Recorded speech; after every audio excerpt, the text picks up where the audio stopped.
Hey everybody, Fishman here. Welcome to the video.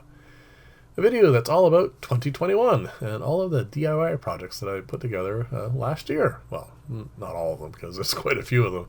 But I do want to cover some of the ones I didn't care for, the mediocre ones, and then I want to end up the video with some of the ones I really liked. The ones that worked out well, ones that I'm actually using, that sort of thing. So I'm going to start off with this. This is a mediocre build. There's nothing really bad about it. It's a bracket, fits in the aquarium as is. That's perfectly fine. But the planters did not have enough flow through them. The roots got wet, of course, and they grew initially, but in time they did not thrive, and some of them actually did die off. And I have, obviously, if you've watched the channel, replaced these. These are, like I said, they're okay. I think I probably could have found some plants that would thrive in them, but it wasn't really worth the effort. I wanted to set up a system, and you know the ones I'm talking about, that where they actually just do really well without having to, just pick plants that will, exist in whatever conditions you give them. This is the next thing I did after that. I was trying to do some aquaponics, and this actually worked reasonably well. It's not something I'm continuing at the moment because I think I can set up something that's better, but it actually did okay. I mean, these grew really well, actually too well for the spot I put them in, and they got to the point where they were just bending over on the roof because I put these in the 7-foot tank, and there's only about 2 feet of space between the tank and the actual, the roof trusses and all that. So this, like I said, did well initially. It sent stalks up all the way to the roof. They would curl over. Again, in the long run, which is the kind of thing you have to think about with these things, is there wasn't enough flow or there was too much water. I'm not sure which it was in this particular case. I mean, green onions can put up an awful lot of water, and like I said, they did well for a couple of months quite nicely. But in time, they started to fade. Just like the other planter pots, they got to the point where there was getting a little bit of black rot right around the base there. And I stopped doing these. I mean, I did prune them for quite a while, and I was using the onions, and they were quite tasty. There wasn't really anything really wrong with it that way. But as far as a long-term project goes, it just didn't cut it. I definitely need to do something else, and I think it's going to involve, of course, the indoor pond, so we'll see how that goes. 2021 is definitely going to be remembered for me as my planter filter year, because I definitely built an awful lot of them. And this is one of the ones that was kind of near the beginning. I wanted to see if I could, as you can see here, take a simple cylinder, put some holes at the bottom and holes at the top, run some air in it, throw a plant in here, and see if it would actually filter the aquarium as far as, obviously, just biological, by removing any amounts of ammonia nitrate and all that sort of stuff. But those of you who've watched the channel this year realize I did a update on this one, which was the box filter version, and for some reason plants that are contained inside a system like this larger one or the box filter itself, for some reason they just don't thrive. In time, this one here and the other one, they just lost needles and gradually faded away, so I stopped doing them altogether. This little build, though, was actually fine. It actually did what it was supposed to do, which was not actually grow plants in the water as far as aquatic plants go. It was for rooting terrestrial plants, and then I move them on to something else. A little bit of circulation in here, just to keep the water flowing, and I would stick the plants down in there, and it did actually really quite well. I'm not currently using it at the moment, but that's not because of its inability to work properly. It was just I don't really need it at the moment.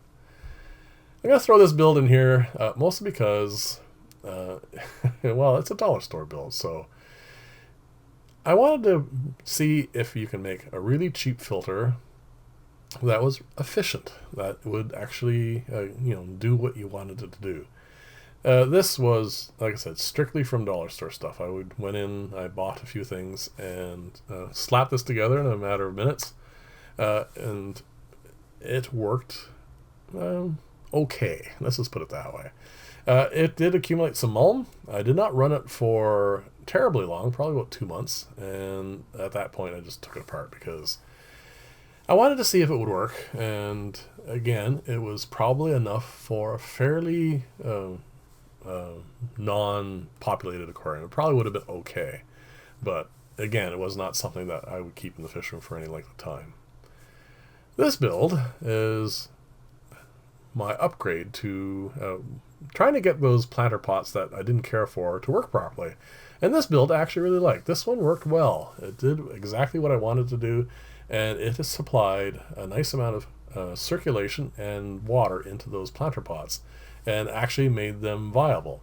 Now, the only reason why I'm not using this anymore is because of the, well, another upgrade to this, which is, you can see off to the right there, and that works really, really well. So I definitely don't want to keep too much of these sorts of things around because I only have so much tank space, and that's the only reason. Other than that, like I said, this works very nicely. It waters the plants, and the plants grew well. This particular prayer plant didn't like it, but everything else I tried it with worked out quite nicely. So again, it was a good build, but again, not something I would keep going forever. Now, this is not a fancy build. There's nothing special about it at all, other than the fact that it does exactly what I want it to do. It is something I'm actually using, and I actually like having in the fish room. It makes doing specific water changes where I don't have to sit around and wait. They make sure I don't take out too much water. I just set the height, and there's a hose obviously that goes on this, and it goes to the drain. And I just go and pop it from tank to tank and drain the amount I want out. And that's it. It makes it a lot easier. Not so much for these upper ones, which are pretty much self-regulating, but for the ones that are lower down, that are a bit more difficult to do the water changes on. This is probably my favorite filter build last year. I really enjoyed putting it together, and this is a 2-month time lapse between the first shot and this. It is thriving really nicely, and it is, obviously taking, doing what it should do. It is keeping the tank nice and clean, and I'm very, very happy with it. It is a good planter box filter combination. I really do like it.